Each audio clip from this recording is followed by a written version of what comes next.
안녕하세요. 간단하게 보는 이야기의 간보기입니다. 오늘 보여드릴 이야기는 지난 시간에 이어 중국의 역사 2편입니다. 전편엔 하나라부터 시작해서 삼국지 시대를 거쳐 남조의 이야기까지 보았는데요. 오늘은 북조부터 시작해보겠습니다. 북조의 시작 역시 삼국지 시대를 마무리한 진나라의 이야기부터인데요. 위, 촉, 오가 통일된 후로도 중국은 끊임없이 이민족들의 침입을 받았습니다. 삼국지를 통일한 사마염 이후로 이민족들이 쳐들어와 나라를 세우는데요. 이 시기를 5호 16국이라고 했었죠. 이 침입을 받아 도망쳐서 세운 나라가 동진이고 이후 남조가 되었죠.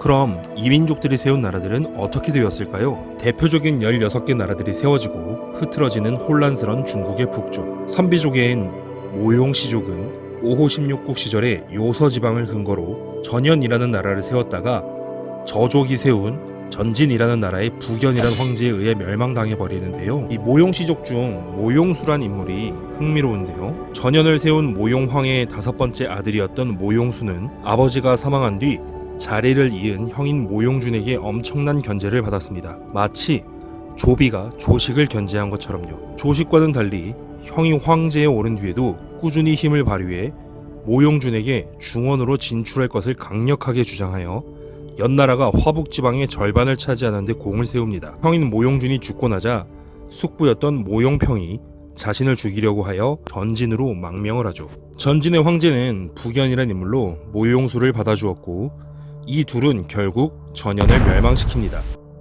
모용수를 죽이려던 숙부 모용평은 고구려로 도망을 쳤다가 고구 원왕에게 잡혀서 다시 송환돼 버립니다. 전진의 황제 부견은 모용수의 부추김에 비수대전을 일으키는데요. 이전 편에서 나오다시피 비수대전은 87만의 대군이 겨우 5만에게 털리는 참패로 끝나게 되고 부견 또한 계속 몰락의 길을 걷다가 사망하게 되죠. 이때 모용수가 전현의 땅에서 독립을 선언하며 후연을 세워버립니다. 그리고 전현의 땅을 모조리 회복해버리죠. 힘을 키우던 또 다른 선비족의 한 갈래인 탁발시족. 탁발시족은 아직 서진이 힘을 가지던 시절 평성의 자리를 잡아 대라는 국호를 받고 힘을 키우고 있었는데요. 이 탁발시족 중 한 명인 탁발규는 모용수에게 지원을 받아 힘을 길러 위나라를 세웁니다. 조조의 위나라와 구분하기 위해 북위라고 하죠.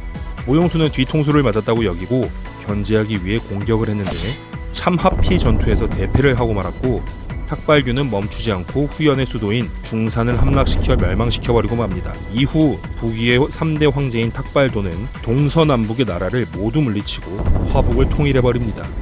그런데 7대 황제인 효문제 탁발교행은 성씨를 원씨로 바꾸며 적극적인 한족 동화 정책을 펼치는데요. 이 덕분에 한족은 한족대로, 이 동화 정책에 포함되지 못한 선비족들은 또 그들대로 불만이 쌓여 계속된 반란을 일으킵니다. 특히 탁발경이 수도를 낙양으로 옮기자 원래 수도였던 평성 쪽에 있던 육진의 사람들은 점점 열악해지는 처우에 불만을 가지게 되었고 결국 육진의 난을 일으키게 되죠. 이 육진의 난은 무장 이주영에게 진압되었지만 이주영이 암살을 당해버리고 권력을 차지하기 위한 집안 싸움이 일어나게 돼버립니다. 이주영 밑에는 고환, 우문태, 후경 등의 인물이 있었는데요. 이 중 고환이 이주씨의 세력을 멸해 권력을 잡았습니다. 그런데 황제였던 효무제의 원수가 고환의 모욕을 견디다 못해 도망쳐 우문태에게 의지를 하게 되는데요. 고환은 가볍게 무시하고 효정제 원선견을 꼭두각시 황제로 내세웁니다. 결국 북위는 고환과 우문태에 의해 분열하여 동위와 서위로 갈라지게 되어버리죠. 이 중 동위는 결국 고환의 아들 고양에게 망해서 북제가 되고 서위는 우문태의 아들 우문각이 황제가 되며 북주가 되었습니다. 그리고 이 북주가 북제를 멸망시켜 다시금 화북을 통일하죠. 그런데 양견이라는 인물이 황제였던 정제를 폐위시켜버리고 우문씨를 멸하며 수나라를 세웁니다. 그리고 남쪽의 진나라까지 합병하여 황건적의 난이 일어났던 184년 이후 위초고의 220년 이후로 약 400년 만인 589년 길었던 위진남북조라는 혼란기를 끝냅니다. 수문제인 양견은 엄청난 명군이었는데요. 귀족들의 반발을 물리치고 자신의 농지를 가지는 농민들을 키워주고 균전제를 확립시키는데 이게 청나라 시기까지의 토지 정책의 근본이 됩니다. 또 세금을 낮췄는데도 국고가 넘쳤을 정도였으며 400만 호의 백성이 890만 호가 되도록 만들었고 지방의 관리를 파견하여 조조의 위나라 때부터 있던 구품 중정제를 폐지하고 연고지 근무를 못하게 하며 과거제도의 전신인 선거제를 도입하며 유명한 대운하를 만들기 위한 시도까지 하죠. 다만 대운하는 백성들에게 엄청난 부담이 되었고 그 이야기를 들은 수문제는 건설을 중지시킵니다. 한나라가 통일하고 한무제 시절이나 되어야 이룩한 나라의 번영을 수문제는 혼자 통일과 번영을 이룩한 명군이라는 평가를 받았습니다. 뒤이어 황제가 된 양견의 둘째 아들 양광은 바로 우리에게 친숙한 수양제인데요. 수양제는 아버지가 이룩한 번영을 말아먹기 시작합니다. 백성들의 고통 때문에 중지했던 대운하를 결국 끝까지 밀어붙여 완성을 시켰고 혼자 유람선 타고 놀러다녔으며 무엇보다 113만의 병력으로 고구려를 공격했는데 고구려의 을지문덕 장군에게 살수대첩을 비롯한 처참한 패배를 당해버립니다. 약 30만 명이 공격을 했지만 돌아온 건 2,700명이었다는 기록이 있을 정도였죠. 결국 수문제가 이루어놓았던 발전된 경제는 수양제가 전부 말아먹어버렸고 반란이 일어나 수양제는 처형당해버립니다. 그리고 반란군에 참여했던 이연이 수나라 최후의 황제 수공제로부터 선양을 받아 당나라를 세우죠. 이연은 노자, 이신, 이광 등의 후손을 자처하며 한족임을 강조해 나라의 정통성을 세우기 위해 노력을 합니다. 유교적 전통에 따라 황태자를 첫 아들인 이건성에게 주는데요. 둘째였던 이세민은 불만이 많았습니다. 아버지가 나라를 세울 때도 나라를 세우고 난 뒤 반란군을 백전백승으로 진압하며 나라를 안정화하는 데도 큰 공을 세웠거든요. 심지어 당시 그의 별명은 하늘이 내려준 항상 이기는 장군이란 뜻의 천책상장이었습니다.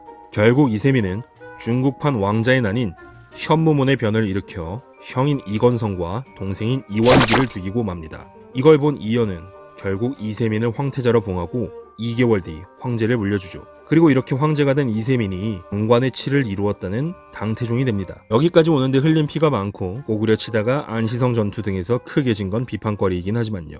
그래도 당태종은 후대의 최고의 명군 중에 한 명으로 꼽히는데요. 혼란스런 시기에 민심을 얻기 위해 승려, 도사들에게 집을 찾아주기도 하고 계급과 서열을 따지지 않고 모든 신하들이 상소로 정책을 올릴 수 있게 하였으며 3,000명의 궁녀를 자유롭게 풀어주었습니다. 그리고 신하였던 위징의 말에 따라 관리를 정리하고 보직을 간소화하였으며 흉년이 들면 백성들을 구제하기 위한 창고를 운영하는 제도인 의창을 실시했으며 사형을 줄이고 사형 대신 귀양을 보내는 걸로 대신하기도 하죠. 또 이 시기에 서역에 가서 불경을 가져와 구마라습과 함께 최고의 불경 번역가로 유명해진 현장에게 삼장법사라는 칭호를 내려주기도 합니다. 이 당태종이 신하들과 대화한 내용을 정리한 책인 정관정요는 후대에도 영향을 끼쳐 수많은 황제, 왕 등의 애독서가 되기도 하죠. 또한 황후였던 장손 황후가 엄청 현명하여 후궁들을 감싸는 걸로 장악을 해버리고 태종이 너무 화가 날 때면 그의 화를 현명하게 달래주는 등 내조를 엄청나게 잘했습니다. 황후가 죽자 황제는 아버지가 아닌 여인만을 그리워한다는 비판을 받을 정도였죠. 당태종인 첫 번째 아들인 이승건과 둘째인 이태를 둘 다 마음에 들어하지 않아서 제쳐버리고 9번째 아들인 이치를 황태자로 세우는데요. 이치가 3대 황제인 당고종이 됩니다. 당고종은 당나라 사상 가장 많은 전쟁을 한 황제인데요. 결국 백제와 고구려를 멸망시켜버리죠. 이후 당고종이 병에 걸려 죽고 아들인 이현이 중종으로 제위에 올랐는데요. 그런데 중종은 제위에 오른 지 고작 2달여 만에 어머니에 의해서 황제에서 쫓겨나고 맙니다. 중종의 어머니는 이현의 동생인 이단을 당예종으로 황제로 삼아버리죠. 이 당중종과 당예종은 둘 다 어머니 때문에 황제에 2번 오르게 되는데요. 그 어머니가 바로 중국사 최초의 여황제인 측천무후였습니다. 측천무후는 아들인 당예종에게 황위를 받아 나라의 이름을 주나라로 고치고 수도를 장안에서 낙양으로 옮기며 5대 왕국인 주나라와의 연관성을 강조하였는데요. 무후는 자신의 반대파들의 비리를 빠르게 고발하는 사람들을 빨리 승진시키기도 하고 자신의 손발이 되었던 탐관오리들을 쳐내 백성들에게 찬양을 받기도 합니다. 즉 신하들은 언제든지 자신이 고발당할지 몰라서 고달프고 무서웠지만 백성들은 살기 좋았고 다음 시대인 당현종 때 맞이하게 되는 당나라의 2번째 태평성대인 개원의 치의 기반을 닦았다는 평가를 받게 되는 거죠. 또 과거 제도를 본격적으로 확대하였고 인재를 아끼는 모습도 보여주었습니다. 저 시대에 일처다부제를 실시하기도 했죠. 그러나 무후도 결국 나이가 들어 병에 걸렸습니다. 그리고 황위를 다시 아들이었던 당중종 이현에게 물려주죠. 그런데 중종은 첩무를 꿈꾸던 자신의 아내 위황후와 안락공주에게 암살되어 버립니다. 위황후는 중종의 아들인 이중무를 황위에 올리는데요. 이걸 본 당예종의 아들인 이윤기가 측천무의 딸 태평공주와 함께 정변을 일으켜 위씨 일족을 살해해버리고 자신의 아버지인 당예종을 다시 황위에 올립니다. 그리고 예종은 얼마 지나지 않아 황위를 이윤기에게 물려주어 태상황이 되는데요. 이때 황제가 된 이윤기가 앞서 언급한 두 번째 당나라의 태평성대를 열었다는 평가를 받는 당현종입니다. 당현종은 당나라의 국력을 최고로 끌어올린 군주로 평가받는데요. 오순과 송경 같은 유능한 신하들을 통해 나라를 안정화시켰고 대규모 상비군을 통해 국방을 정비했습니다. 또한 토번이나 위구르와의 전쟁에서도 성과를 거두었죠. 비록 발해한텐 털렸지만요. 그런데 태평성대가 계속되자 현종도 아첨꾼들을 가까이 하게 되었습니다. 간신이었던 이인보는 과거제로 등용된 신하들을 견제하고 문신이 아닌 무신들에게 힘을 실어주어 자신들을 견제할 정치 세력을 눌러버리고 권력을 휘둘렀습니다. 그리고 이인보가 죽자 현종은 한 후궁을 총애하여 그 후궁의 집안에게 힘을 실어주는데요. 그 후궁이 바로 중국 4대 미인 중 한 명인 경국지색 양귀비였습니다. 양귀비의 힘을 입어 권력을 잡은 양국충을 뇌물을 받아먹기도 하고 중국의 운남 지방에 있던 남조라는 왕국과 텀보 전쟁을 일으켜 20만의 병사를 잃어버리는데요. 심지어 이 양국충은 병사를 잃은 사실을 현종에게 알리지도 않았습니다. 결국 양국충을 제거하기로 한 절도사 알록사는 난을 일으켜버립니다. 현종은 관중지방에 태자 이형을 남겨놓고 사천으로 피난까지 가게 되죠. 이 관중지방에 남겨진 이형은 알록산의 난에 패배한 병사들을 모아 반격을 하면서 황제로 등극을 하는데요. 바로 당숙종이었습니다. 당숙종은 알록산의 난을 제압하고 장안에 돌아왔는데 이때 항복한 돌궐족 출신 사사명을 몰래 살해하려다가 들켜버리고 맙니다. 결국 사사명은 알록산의 뒤를 이어 난을 일으키죠. 사사명은 알록산의 뒤를 이은 안경서를 죽이고 알록산을 태상황으로 추존하며 자신이 황위에 오르는데요. 또 자신의 아들인 사조이에게 함수를 맞아 죽고 맙니다. 그리고 숙종은 난이 계속되는 가운데 죽게 되고 태자인 이예가 당대종에 올라 황제가 됩니다. 이 당대종은 환관이었던 이보국이 둘째 황제였던 이남을 죽여버리고 셋째 황제였던 이계를 유폐시켜버린 뒤에 황위에 오르게 되는데요. 덕분에 이보국은 최초로 환관이 황제를 세우는 기록을 남기게 됩니다. 그래도 대종은 꾸준히 견제를 하여 이보국을 제거하고 그때까지도 계속되던 사조이의 난을 진압하죠. 대종의 뒤를 이은 황제 덕종은 세금 제도를 개편하여 토지와 재산에 따라 2번 세금을 걷는 양세법을 마련하였는데요. 이 양세법은 명나라의 만력제까지 무려 800년간이나 이어집니다. 그 뒤로 덕종의 아들 당순종이 즉위하여 이것저것 시도하다가 환관에게 독살당해 죽어버리고 11대 황제에 오른 당헌종은 다시 한번 당나라를 부흥시킵니다. 특히 반항적이던 지방의 절대사들을 제압하는 업적을 세우죠. 그런데 이후엔 환관들의 권력을 잡아 환관의 시대가 도래해버리고 맙니다. 그나마 16대 황제였던 당선종이 당나라를 부흥시키기 위해 노력하였지만 기울어가던 나라를 다시 세울 수는 없었습니다. 선종의 뒤를 이은 황제들은 대대로 암군의 길을 걸었고 결국 참다 못한 민중들은 황소의 난을 일으키고 맙니다. 황소는 장안까지 점령을 하게 되는데요. 당나라는 이 반란을 진압하려고 급하게 병사들을 끌어모으기 시작했습니다.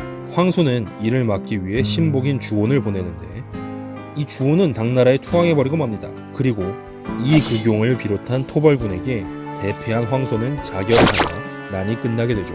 이때 황소의 부하였던 주온은 당시의 황제인 당희종에게 이름을 하사받아 이름을 전충으로 바꾸게 되는데요. 이 주전충은 황소의 난 이후 23년이 지나 당애종에게 선양을 받아 290년의 역사를 가진 당나라를 멸망시켜버리고 약 70여 년간 이어지게 되는 혼란기인 5대 19개 시대를 열어버립니다. 5대 19은 당나라의 멸망 이후 마치 로마의 군인 황제 시절 같은 이야기인데요.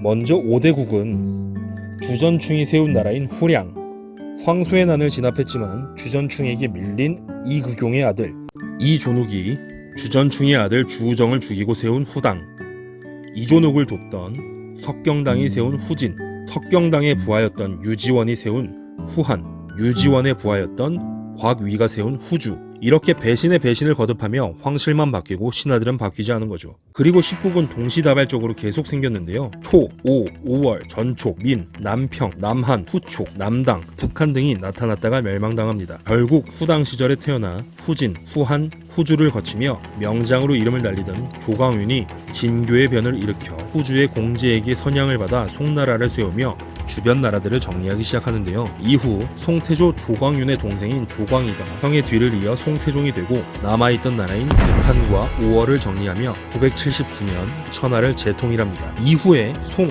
원, 명, 청은 다음 시간에 이어서 계속 가도록 하겠습니다. 재밌게 보셨다면 구독과 좋아요 부탁드릴게요. 시청해주셔서 감사합니다.